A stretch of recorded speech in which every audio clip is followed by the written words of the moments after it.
Good day. So we have come to the fifth program of my grammar lessons. And again, as I said before, this is the second of the ones I will call practical useless grammar lessons. Okay, because today I will be doing parts of speech. And honestly, if you don't know what class these words belong to, it really doesn't matter. It's good knowledge, it's fun knowledge to have. So let's do the lesson. But in practice, I think it will mean very little. It just helps a grammar teacher teach you. Okay, so parts of speech are the categories to which every sentence that can come in any every word that can come in any sentence can belong to. Obviously, there are classes of words. There are nouns, there are verbs, there are adjectives, there are adverbs. And it's kind of fun to know what these are. Because then you might know what to study more if you're weak in them. Okay? So there are 9 parts of sentences and we'll just quickly do what they are. But I'll be choosing a very powerful poem to classify these words to show you examples. So it will be worth the while to listen to this. So the 9, I think that also changes sometimes with the determiners within adjectives. But I'll teach you as there are 9 different varieties of words that can come in a sentence. So if you consider the syntax of it, like the meaning of a sentence, each word can be classified or put into one of these categories. So there are nouns, you know what nouns are. We'll be doing that later.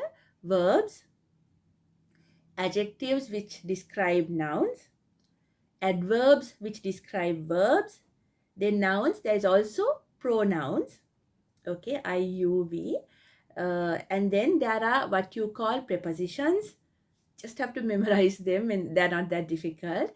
And then there are conjunctions, words like and, or, but, if. And then there are what you call interjections, okay, and then determiners, articles, the, my, all those come as determiners. So this list is, as I said, practically very useless if you just want to use grammar, but it's fun to know. Okay, so noun, pronoun, determiner, adjective, verb, adverb, conjunction, preposition, interjection. These are the traditional 9 sections into which any word that comes in an English sentence can be categorized to. Okay. So what I will do, the way I will plan this, the way I have planned this lesson is to give you a poem and then discuss the poem a little bit and also show you where these words can be categorized into. So the poem I chose this time is a very serious poem. It's a very, for me, sad poem. It's by Wilfred Owen. Wilfred Owen is a poet who is introduced or called a war poet, right? Because he wrote a lot about war. He was a soldier in the First World War where millions of people died. And because he was in the war, he was in the front lines, he could see war in a very real sense. And as a poet, he was a poet even before that, though he became famous later and most of his work was published after he died because he was actually killed in action.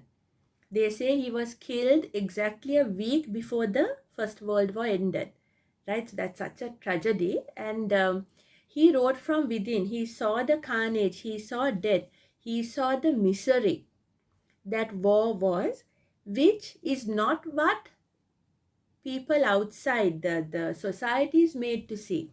Because when you say war, there is a lot of glory, they project a lot of heroism and the flags and the symbols, and there's a lot of pomp and pageantry connected to war.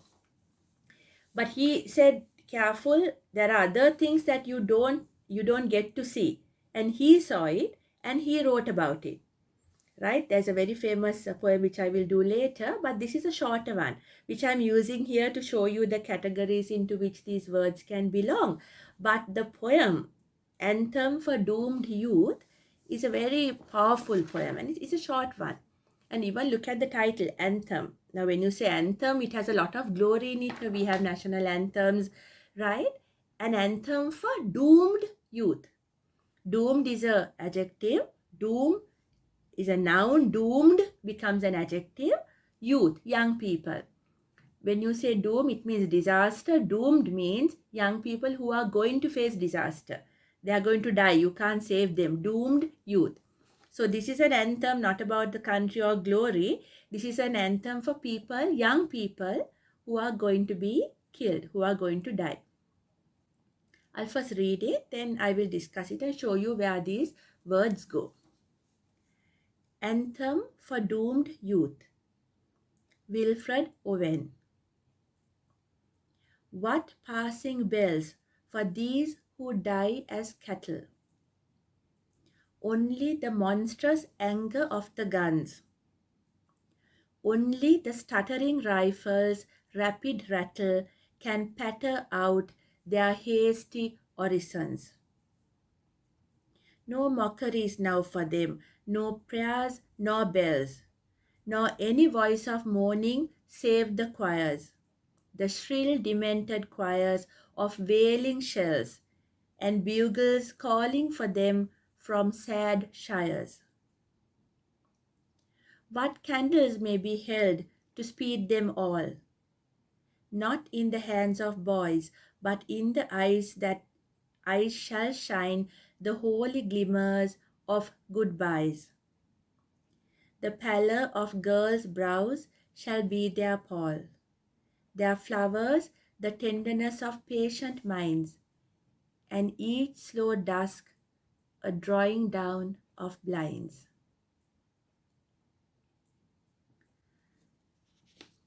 So he juxtaposes what is generally given, like say in the USA or in England, when soldiers die, there are choirs at their memorials. If you go to the USA and see the Arlington Cemetery and all that, there's such a lot of beauty. There are like tombstones. There are choirs singing their glory. There are bells. There are these cannons firing. But he says, look, for those who actually die, none of that matters.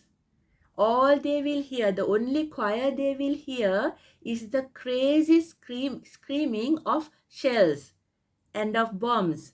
He says the demented choirs, demented means crazy, gone off the head, shrill demented choir of wailing shells. Owen himself suffered a lot from a shell attack and he had anxiety about that sound. I think he fell into some shell hole or something and had to be hospitalized. So he knew that, you all might sing. So no mockeries now for them. Don't mock them. You can pray in the church and hear the very serious church bells. This obviously is talking about the Christianity because you connect religion quite firmly with war and have a lot of things connected to religion with those who die. And he says, please don't mock them. Prayers nor bells nor any mourning save the choirs. But what kind of choirs? Not the choir in singing hymns in the church. The only choir they will hear are these bells, the shells that scream, and like crazy sounds of choirs that they will hear. And maybe they might hear the horns calling for them from sad shires. So, a shire is a village, like a place in back in the UK. This is of his British. He says they will probably, when they hear somebody's dead, they might have a bugle call in honor. Okay, and he says the only thing they will hear is though the sound of the shells and the bombs. So he says, what passing bells? You might hear somebody died and, you might ring the church bell. That's another custom. Remember Ernest Hemingway's For Whom the Bell Tolls? That's a custom, right? And he says, why? What meaning does such a sound have for those who are going to die as cattle? They are going to be killed like animals. There is no beauty in that death. They just die and, blood comes out. They are screaming. He says, why, what passing bells for them? What's the point? all they will hear is not that beautiful sound of a bell, but the monstrous anger of the guns. And only the stuttering rifle's rapid rattle. They will hear the guns and the rattle of bullets. Can patter out their hasty orisons. Orisons is prayer. So he says if somebody is dying and they want to say a prayer, the only thing that they will hear is not a beautiful bell, but the sound of gunfire, right? And the monstrous anger. The anger of gunfire is not just, it's inhuman, it's like a monster. Okay, so he says that's the only thing they will hear at death. Not the beautiful guns, not the choirs, not anyone singing, but the sound of horrible anger contained in guns. And then candles, the second verse, candles are also something very closely connected to churches, right? And he says, I mean, you might have you have seen memorials, right? In the USA, for example, if someone is killed, sometimes people come even onto the road and hold candles. It's a very beautiful sight. But see, this poet is taking away all beauty in this kind of death. He says, what candles? They are not going to see that. They are dead, right? What candles may be held to speed them all? When they are going between life and death, what are the candles that can light their way? It says, not in the hands of boys, not in the choir boys who hold the candles, but in their eyes shall shine the holy glimmers of goodbyes. But at death, the only thing that is shining is their eyes, because that will be a glimmer of death. They are going to pass out. They are going to pass away from this world. So no candles, but their eyes will be shining. Maybe they are crying in pain, sadness. When you cry, your eyes shine because there are tears. He said that's the only shine there will be. No one holding candles for them. The pallor of girls' brow shall be their pall. The pall is normally the flag that is draped over the coffins, right? And he says the pall they will have is the pale forehead of women. The women are like, if they are not fighting, it's the women who will have to handle the death of their sons or their husbands or their lovers or their boyfriends. He said the only thing they will, that is realistically there over their coffin, is the paleness, is the pale color of the women they leave behind. Then flowers, you offer flowers out of respect for people. And he says the only flower, the only thing that in which you can respect them, the tenderness of patient minds. Now, war is a result of impatient minds, where patience to discuss, to compromise, to give, and not always say take, that patience, if we can get that to like World War II, they said they thought it was going to be the last of those horrors, and they had world organizations to try and stop it, but we had World War II as well, which killed even more people, equally gruesomely. Okay, so he said the best flowers you can give is the tenderness of patient minds, and each slow dusk a drawing down of blinds. A blind is a curtain. You draw down a blind, right, to protect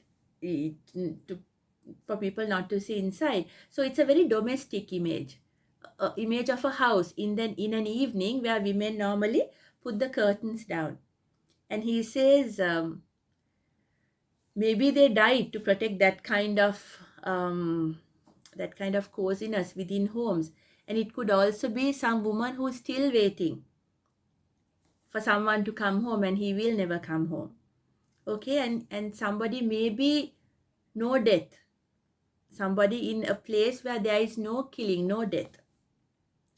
And he said that's the blessed flower you can give, of patient minds, right? And maybe loneliness also, where somebody is just trying to live without being desperate, a normal domesticated life.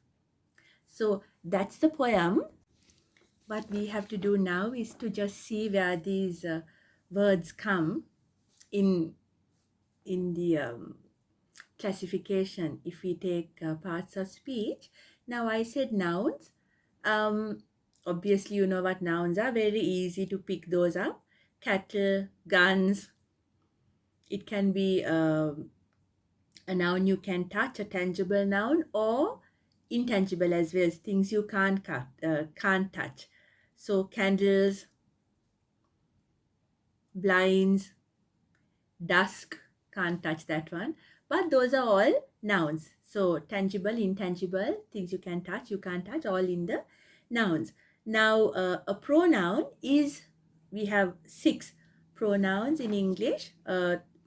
More than that, if you take he, she, it as separate ones, where they can stand for any noun in the language. So I could be anyone, we plural, you if you're addressing someone, singular and plural are you, and then he, she, it. In English, it would be an animal, it's possible, or it could also be an inanimate thing. The chair will be it, the lamp will be it. Inanimate, animate, anything comes in can be replaced by it. And then the plural of it is they. Plural of he, she is also they. Right? So these are the pronouns, and I do not think this, they are flowers. There is a pronoun in the possessive sense. Right? There is the only pronoun I can see here. If you're doing this slower than me, you can probably, if you can find, that's fine. Okay, so there is a example of a pronoun.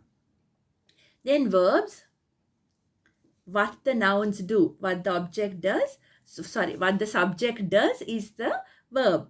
So here, can, patter, not many main verbs in this poem. May be held, that's a verb in the passive form. Do those later. Shall shine, future verb. Verbs, of course, have tenses, which I had started doing it, and I will be continuing that. In English, there are 12 tenses in the future, past, present. All those have also almost all those have also a passive form. Again, each one I'll be teaching you about. Right, so those are the verbs. What is done, the activity thing. Everything that explains a noun is called an adjective. So doomed, youth, again a mass noun, intangible mass noun, which you can't count, the young people. Fated, they are destined to die, they're destined to be destroyed. So sometimes you can make the adjectives by putting ed.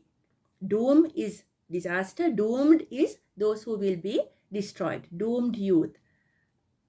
Passing bells. Bells are given an adjective here, passing. Anger, intangible noun. Monstrous, anger. Monstrous, made by the noun monster. Much later I will show you how suffixes will help you change from one category to the other, but not today. I'm just introducing the categories today. Monstrous is a adjective here. Rapid, rattle. Stuttering, rifles. Incredible, lot of adjectives used here.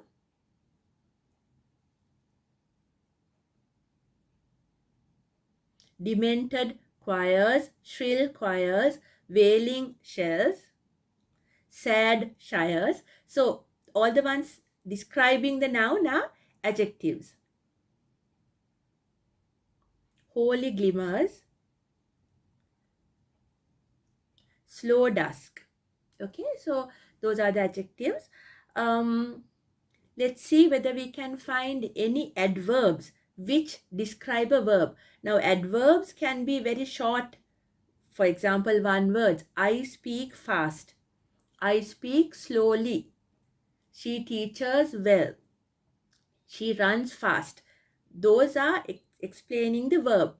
But then there are things called adverbials, adverbial phrases, which are, I explained this before, groups of words which function together, right? I'm looking at these this poem, and I don't think you can look with me. There are no, it's mainly through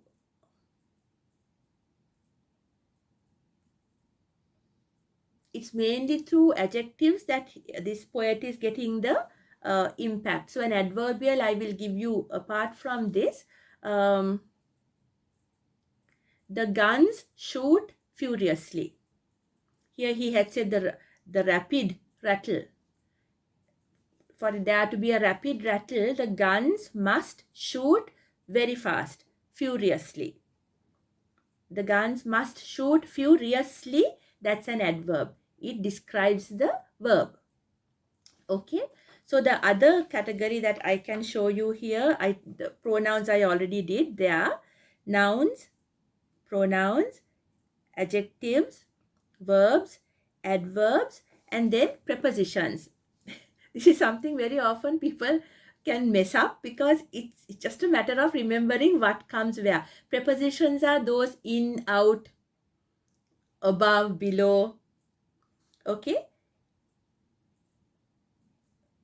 Look at this, their eyes, no? But in their eyes shall shine the holy glimmers of goodbyes. In their eyes, inside their eyes. In is a preposition. It doesn't belong anywhere else except as a anywhere else in these categories except as a preposition. So in is an example here of a preposition. Then the next category is conjunctions. Conjunctions bring words together, phrases together, or clauses together. And the most famous example is and.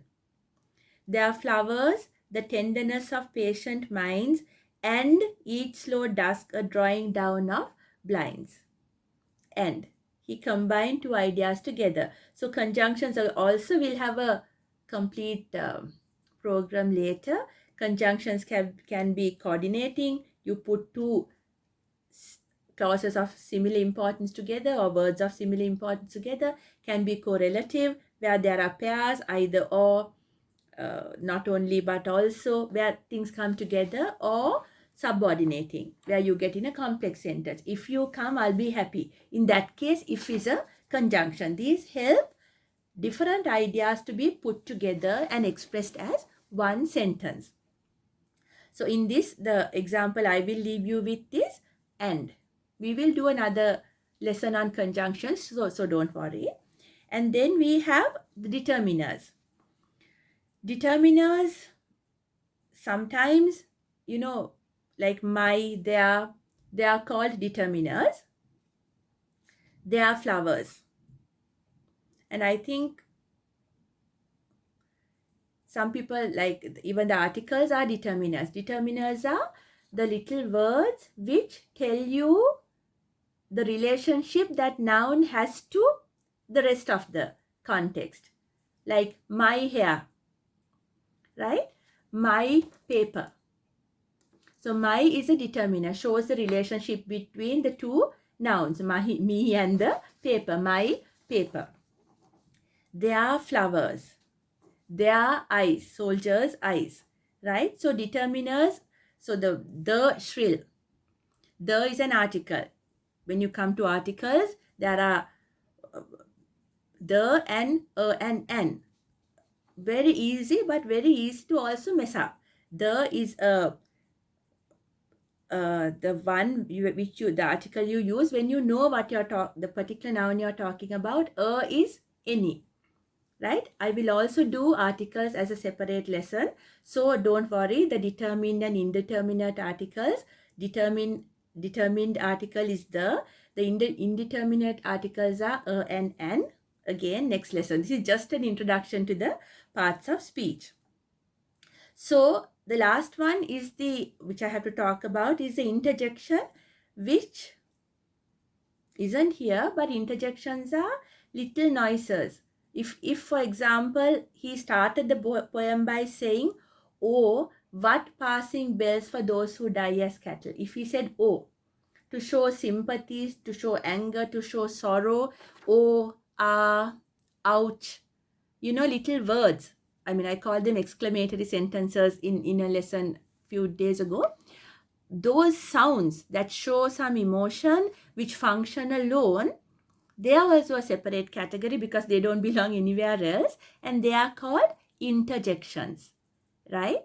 So look at these there's no interjection here, but I'm just saying if you say, oh, what passing bells for those who die as cattle, oh, would have been an interjection, right? So I gave a very powerful poem to explain parts of speech which you really don't have to know to actually use the language, but it's good knowledge to have because it makes it very easy for me to teach you further stuff like conjunction separately, right? So please, it's no harm learning about it, but do read this poem, do try to understand its meaning. And I did not give you any exercises for any of these lessons. The last three I'm doing as practically useless grammar lessons, but do listen, read the poem again, and also, just if you wish to know what the parts of speech are, this will be helpful. Thank you very much.